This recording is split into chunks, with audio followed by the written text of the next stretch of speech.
Hi, this is Ron Gannett, and I'd like to talk to you again today about what we're calling grand mentoring. We're asking ourselves as grandparents and parents, how can we impact the generations that follow us? On Sunday mornings, we're studying from Proverbs 3 life skills. We're asking ourselves, how can we apply God's wisdom to the various situations that come to us in our lives? And sadly, sometimes junk comes. Have you ever seen the bumper sticker that says, junk happens? It happens in all of our lives. And if every family would be honest, we all have a story to tell that would probably break the heart of someone else. And yet, if you look back and you see a child or a grandchild that maybe has done something they regret, they then look to us for our response. And how should we respond?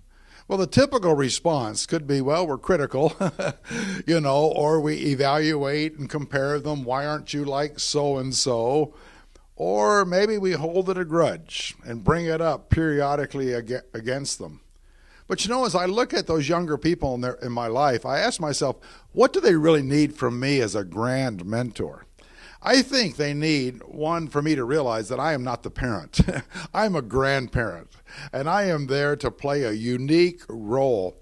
And secondly, in that role, I think I have the opportunity to show generosity in my spirit toward them.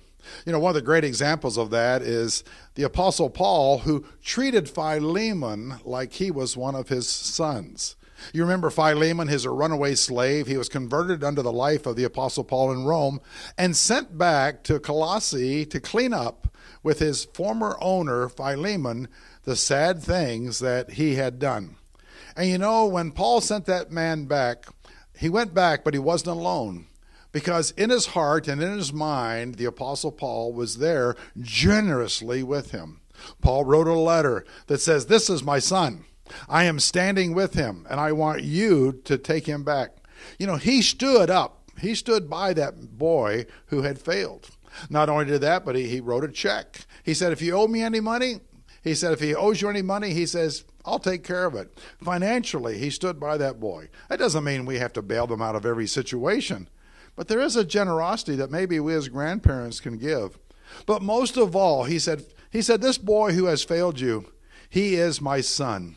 He is my very, very heart.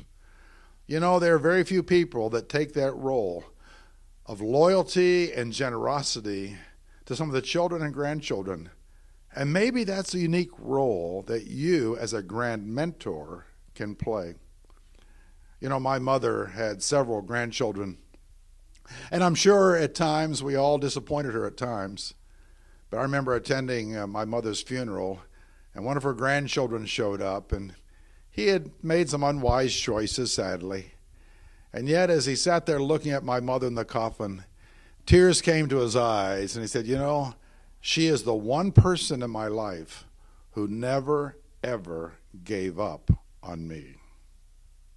What about you? Who needs you to be a grand mentor? Who needs you to stand up and let them know that you love them and you care for them and they are very important to you?